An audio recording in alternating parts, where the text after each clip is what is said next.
BRK channel ప్రేక్షకులకి నమస్కారం అండి. నా పేరు అవ్వారు వెంకట సుబ్బారావు.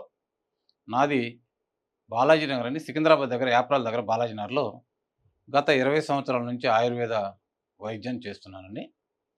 ఈ రోజున మీకొక మంచి ఆయుర్వేద ఔషధాన్ని తయారు చేసే విధానాన్ని మీకు చెప్పాలనుకుంటున్నాను. చాలామందికి ఆహారపు అలవాట్లు మారిపోయి శరీరం వేడెక్కి పైల్స్ అనేవి వస్తున్నాయి సార్. ఈ పైల్స్ వచ్చినప్పుడు పైల్స్‌తో పాటు రక్తం కూడా పారిపోతుంది. శరీరానికి కావాల్సినటువంటి సప్తధాతువుల్లో రక్తం అనేది చాలా ఇంపార్టెంట్. ఆ రక్తం ఎంత లాస్ అయితే మళ్ళా తిరిగి పుట్టాలంటే చాలా టైం పడుతుంది. ఈ లోపల మనిషి నీరసపడతాడు. మరి దీన్ని మనం నివారించుకోవడానికి మన దగ్గర ఉన్నటువంటి ఒక మంచి మార్గం మీ ముందు చెప్తాను. అసలు పైల్స్ ఎందుకొస్తాయి అంటే ఆహారపు తిన్న ఆహారం అరిగి జీర్ణాశయం పెద్ద వేగుల చివరి దగ్గరికి వచ్చినప్పుడు అక్కడ మలం తయారవుతుంది. ఆ తయారైన మలం బయటకు వచ్చేటప్పుడు మనం కొంత ప్రెజర్ పెట్టాల్సి వచ్చింది. ఆ ప్రెజర్ ఎక్కువైనా లేకపోతే దాంట్లో ఉన్నటువంటి నీటి శాతం తగ్గినా మలం గట్టిపడిపోయి రావటం కష్టంగా ఉంటుంది.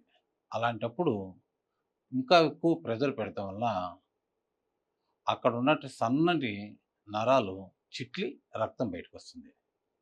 ఇది చాలా నొప్పిగా కూడా ఉంటుంది. దాన్ని మనం ఇవాళ ఎలా తగ్గించుకోవాలో చేద్దాం.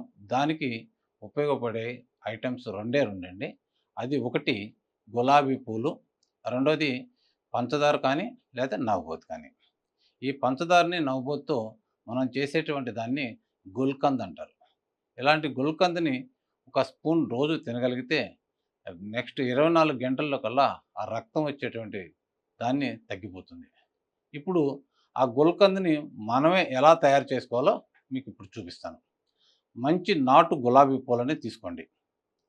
తీసుకున్న తర్వాత ఒక గాజు సీసా తీసుకొని ఆ గాజు సీసాలో నేను చెప్పిన విధంగా మీరు గులాబీ పూలని పెట్టుకోండి.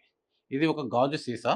ఈ గాజు సీసాలో ఇలా గులాబీ పూలని ఒక లేయర్ లాగా వేసుకోవాలి. వేసుకున్న తర్వాత దీని మీద మళ్ళా పంచదార లేకపోతే నవబోతుని ఇలా పంచదారని లేదా నవబోతుని పోసుకోవాల్సి ఉంటుంది. పోసుకున్న తర్వాత మళ్ళీ వీటి మీద ఒక లేయర్ లాగా ఇంకొకసారి ఈ గులాబీ పూలని పెట్టుకోవాలి. మళ్ళా పంచదార పోయాలి.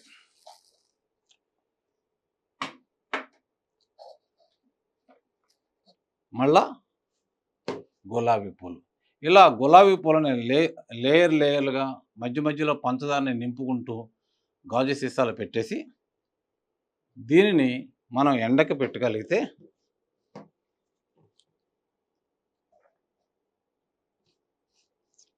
ఒక 4-5 రోజుల్లో ఈ ఎండకి వేడికి పంచదార కరిగిపోయి గులాబీ పూలతో సంయోగం చెంది ఇది మంచి లేహంలాగా తయారవుతుంది. ఈ తయారైన లేహం ఇలా ఉంటుందండి.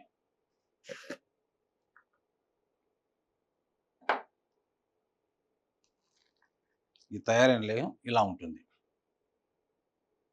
ఈ లేహాన్ని మనం రోజు ఇంత తినుకోగలిగితే మన శరీరం నుంచి వస్తున్నటువంటి రక్తం అనేది ఆగిపోతుంది. ఇది ఓన్లీ మలద్వారం నుంచే కాదండి, ముక్కులోంచి కానీ కంటిలో నుంచి నోటిలో నుంచి కానీ వచ్చేటువంటి ఈ రక్తాన్ని ఎక్కడి నుంచి వచ్చినా కూడా రక్తం వచ్చేటువంటి రక్తాన్ని ఆపగలిగినటువంటి శక్తి ఈ గులాబీ పూల లేహానికి ఉంది.